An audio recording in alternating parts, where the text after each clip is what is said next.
সাদা রঙের পৃথিবী আসলে নিকষ কালো আধারে ঢাকা পৃথিবী। মেয়েদের নিয়ে একটা ছবি সিনেমা, যেখানে মূল বিষয় হচ্ছে বিধবা অর্থাৎ যারা স্বামীহারা, উইডো এবং ট্রাফিকিং অর্থাৎ নারী পাচার। সেই পাচারের একজন আমি অংশ এবং অনেকটাই বেনারসে শুটিং হয়েছে, সেখানে যে একটা শেল্টার হোম, সেই হোমের আমি কর্ণধার।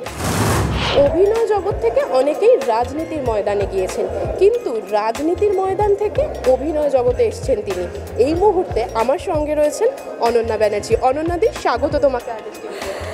হ্যাঁ, তোমাকেও নতুন বছরের প্রথম মাসে সকলকে নতুন বছরের শুভেচ্ছা, বিশেষ করে তোমাকে, তোমার সঙ্গে সঙ্গে যিনি আছেন এবং তো আমার এই চ্যানেলের শ্রোতা দর্শক, তাদের সকলকে নতুন বছরের প্রথম মাসের অনেক অনেক শুভেচ্ছা। আর নতুন বছরেই তোমার নতুন ছবি আসতে চলেছে, অনেকটা স্পেশাল। হ্যাঁ, প্রধান ইতিমধ্যে রিলিজ করেছে এবং ওদের মাধ্যমেই মানুষের কাছে, আপনাদের কাছে আমার পৌঁছে যাওয়া। তারপরে সাদা রঙের পৃথিবী। সাদা রঙের পৃথিবী আসলে বিষয়টা একটু অন্যরকম, এবং আমি সক্রিয়ভাবে রাজনীতি করার আগে ওমেন ডেভেলপমেন্ট কর্পোরেশনে চেয়ার করতাম, এবং সেই জায়গা থেকে হোমে মেয়েরা কেমন আছে এবং হোমের মেয়েদের জীবনযাত্রা, তাদের অবস্থান অর্থাৎ অর্থনৈতিকভাবে, সামাজিকভাবে এই সমস্ত বিষয় নিয়ে কাজ করার এক সুযোগ যেমন হয়েছিল, সেরকম একটা ধারণাও খুব পরিষ্কার হয়েছিল। তারপর যখন রাজশ্রীতে এই উইমেন ট্রাফিকিং অর্থাৎ এই স্বামী হারাম বিধবাদের নিয়ে ছবির গল্পের কথা বলে, তখন আর না করতে পারি। সুতরাং এটা তো একটা অন্যরকম সামাজিক, এটা যেমন বার্তা আছে সেরকম মানে ভীষণভাবে রাজনৈতিক একটা সমস্যা। রাজনৈতিক আলাদা করে বলবো না, সামাজিক রাজনৈতিক মিশিয়ে। সুতরাং সে জায়গা থেকে আমি আগ্রহ দেখিয়েছিলাম এবং করেছিলাম। সাদা রঙের পৃথিবী আসলে নিকষ কালো আধারে ঢাকা পৃথিবী। একদমই সাদা রঙের পৃথিবী যখন ছবির নাম, তোমাকে জিজ্ঞাসা করবো, তোমার কাছে চারপাশটা কতটা রঙিন? খুব একটা ডিফিকাল্ট কোয়েশ্চেন। আসলে রঙিন চারপাশটা যে হয় এমন তো না। খুব অনেস্টলি কনফেস করতে গেলে আসলে আমাদের চারপাশটা অন্ধকারই, জানেন। তবুও চলতে হবে, লড়াই করতে হবে এবং টিকে থাকতে হবে, মানুষের জন্য কিছু করতে হবে।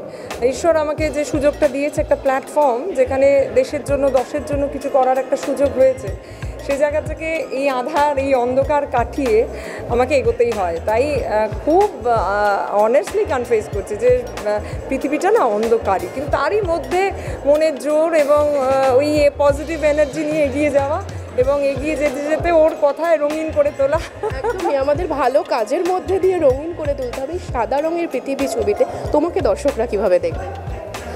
এখন সেটা তো ক্রমশ প্রকাশ্য। আমি ছোট্ট করে একটু বলতে পারি যে এটা তো মেয়েদের নিয়ে একটা ছবি সিনেমা, যেখানে মূল বিষয় হচ্ছে বিধবা অর্থাৎ যারা স্বামীহারা, উইডো এবং ট্রাফিকিং অর্থাৎ নারী পাচার। সেই পাচারের একজন আমি অংশ এবং অনেকটাই বেনারসে শুটিং হয়েছে, সেখানে যে একটা শেল্টার হোম, সেই হোমের আমি কর্ণধার। এবার সেই কর্ণধার হিসাবে মেয়েদের সঙ্গে আমি কি তাদের যুদ্ধে আছি, না তাদেরকে রেস্কিউ করার দিকে আছি, না নেই, সেটা জানার জন্য দেখতে হবে সাদা রঙের পৃথিবী। অবশ্যই দিদি, তোমাকে শেষ যেটা জিজ্ঞাসা করবো, রং নিয়ে কথা হচ্ছে সব কিছু, তোমার পছন্দের রং কি? হ্যাঁ, সাদা। আসলে সাদা রং তো সব রঙের মিশেলে তৈরি একটা রং, সুতরাং সে জায়গা থেকে আমার সাদা রং পছন্দের রং। তবে প্রত্যেকটা কথাই যেমন আমি অন্তর থেকে বলছি, সে জায়গা থেকেই অনেস্টলি বলছি কালো রং আমার খুব পছন্দের।